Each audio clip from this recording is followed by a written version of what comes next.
Frugal living is extremely beneficial to our financial management. Everyone has a different definition of what it means to live frugally. In this video, I will explain 6 basic concepts about frugal living. Please watch this video until the end. The main distinction between frugal and wasteful behavior is when we make purchasing decisions. Thrifty people only buy what is truly necessary, whereas wasteful people occasionally buy what we don't need or may need but not right now. As a result, when we go shopping, it's a good idea to make a list of what we really need and then write it down. When we shop outside of the list that we have made, we use these notes as a guide. And we are simply stuck in extravagant behavior at this point. When we shop, the line between extravagant and frugal is actually quite simple. Something we need, something we plan is frugal behavior, but when we shop for something we may not need, or something that happens out of our control, we get caught up in wasteful behavior. In the context of frugality, we do not always reduce our spending, but frugality is to avoid shopping for things we really don't need. This is the idea behind frugality. When we want to buy something, we should focus on the function of the item and not on anything else. When we buy something whose function we may never use, we are trapped in wasteful behavior. For example, if we want to buy a laptop, there are numerous options available at various price points. So, when we go shopping, consider what function we will use the laptop for. Whether it will be for design or just for office work like writing letters, making presentations, or the like. When the only requirement is to complete office work, we do not need to select a laptop with a high spec.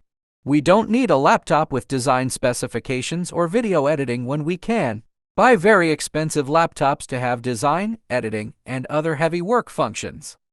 While the function is only used to complete office tasks like writing letters and preparing presentations. We are stuck on wasteful behavior at this point, so set a budget in this important expenditure without limiting the budget we use for spending. We will almost certainly spend more than the budgeted amount. For example, when we want to buy a laptop, we should decide how much money we will spend on shopping. Let's say we budget $600 and use that as a limit or guideline for shopping. When we go over our budget, it is as simple as that we will be trapped in thrifty and wasteful behavior once more. It's not just about cutting back on spending, but also about shopping according to the guidelines we've compiled. Concentrate on finding the best quality, not simply looking for the lowest price. Sometimes frugality is price orientation. We seek the lowest price regardless of quality.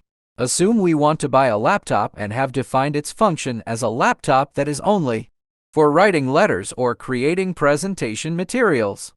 We've also set a budget of around $600, so the next step is to look for the best laptop specifications and quality.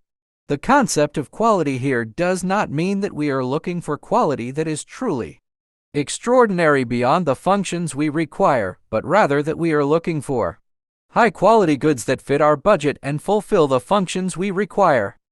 Following that, we compare the various specifications of the laptops available to determine which one is in line with the quality we expect. So far, we have concluded that frugality is always concerned with prices, and that seeking the best or cheapest price is not wrong. We do this by looking for the lowest possible price after determining the quality and budget. In the previous example, when we want to buy a laptop, we determine the functions we require, set a budget, and then select the quality goods we want to purchase before comparing prices. Let's say we've decided on a Type Acer laptop to purchase, and then we'll compare which store can offer the best price for the Type Acer laptop.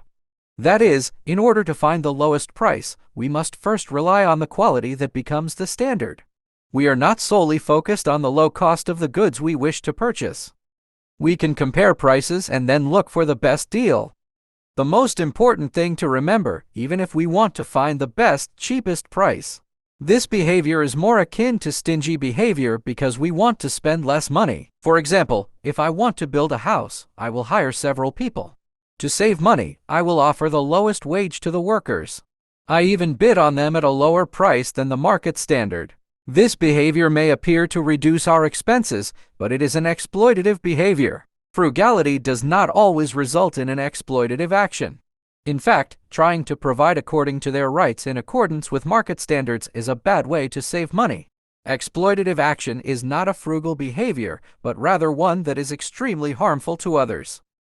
We can conclude from this description that frugal behavior is related to both price reduction and spending reduction. But more than that, frugality is the act of purchasing something that we only require, purchasing something based on the quality that we have established. Then we can look for the best or cheapest price.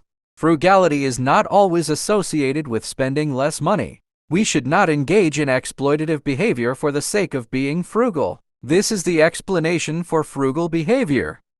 Hopefully, this video was helpful. We'll see you in our next video, and thank you for watching.